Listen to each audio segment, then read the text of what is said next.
Assalamualaikum warahmatullahi wabarakatuh. Halo semuanya, perkenalkan nama aku Senklibina Syakira. Aku dari kelas PGSDB 2020 dengan NIM 101.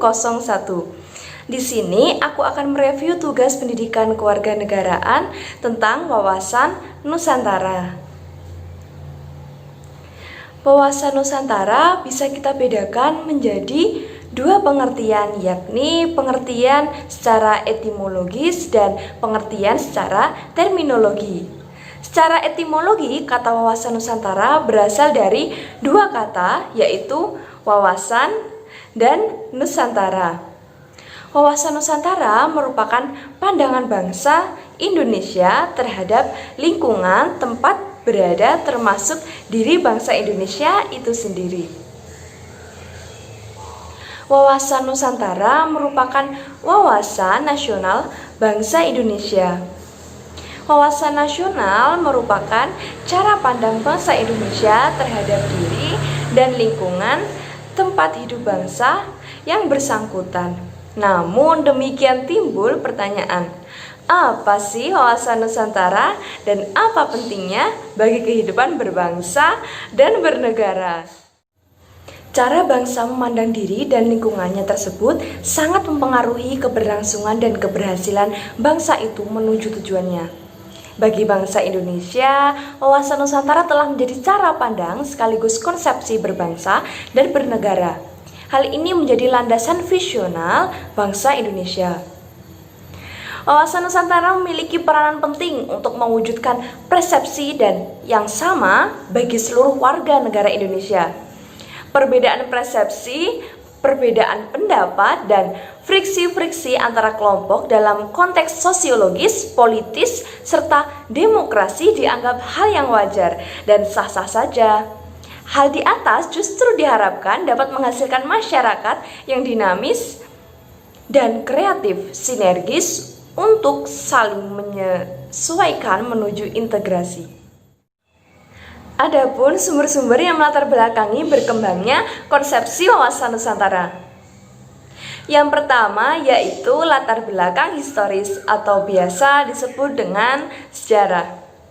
Lahirnya konsepsi wawasan Nusantara bermula dari Perdana Menteri Insinyur Haji Juanda Kartowijojo yang pada tanggal 13 Desember 1957 mengeluarkan deklarasi yang selanjutnya dikenal sebagai Deklarasi Juanda.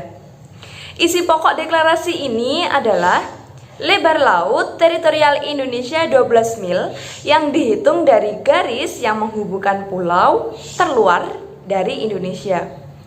Dengan garis teritorial yang baru, ini wilayah Indonesia menjadi satu kesatuan wilayah. Laut di antara pulau bukan lagi sebagai pemisah karena tidak lagi laut bebas, tetapi sebagai penghubung antar pulau. Wawasan Nusantara bermula dari wawasan kewilayahan. Ingat Deklarasi Juanda 1957 sebagai perubahan atas Ordonansi 1939 berintikan mewujudkan wilayah Indonesia sebagai satu kesatuan wilayah, tidak lagi terpisah-pisah. Sebagai konsepsi kewilayahan, bangsa Indonesia mengusahakan dan memandang wilayah sebagai satu kesatuan.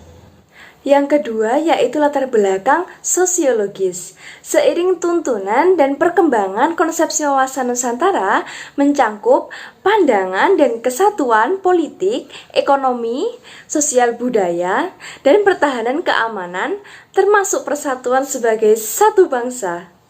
Sebagaimana dalam rumus GBHN 1998 dikatakan wawasan Nusantara adalah cara pandang dan sikap bangsa Indonesia mengenai diri dan lingkungannya dengan mengutamakan persatuan dan kesatuan bangsa serta kesatuan wilayah dalam penyelenggaraan kehidupan bermasyarakat, berbangsa, dan bernegara. Ini berarti lahirnya konsepsi wawasan Nusantara juga dilatar belakangi oleh kondisi sosiologis masyarakat Indonesia. Yang terakhir yakni secara politis. Kepentingan nasional bagaimana agar wilayah yang utuh dan bangsa yang bersatu ini dapat dikembangkan, dilestarikan, dan dipertahankan secara terus-menerus. Kepentingan nasional itu merupakan turunan lanjutan dari cita-cita nasional, tujuan nasional maupun visi nasional. Wawasan Nusantara yang bermula dari Deklarasi Juanda 1957 selanjutnya dijadikan konsepsi politik kenegaraan. Nah, itu dia penjelasan secara singkat tentang wawasan Nusantara. Terima kasih kepada Bapak Ludovicus Bumaneswadu SPD MPD yang telah memberikan materi tentang wawasan Nusantara ini. Terima kasih semuanya, semoga hari kalian menyenangkan dan materi ini bisa tersampaikan dengan baik kepada kalian. Terima kasih, sampai jumpa kembali.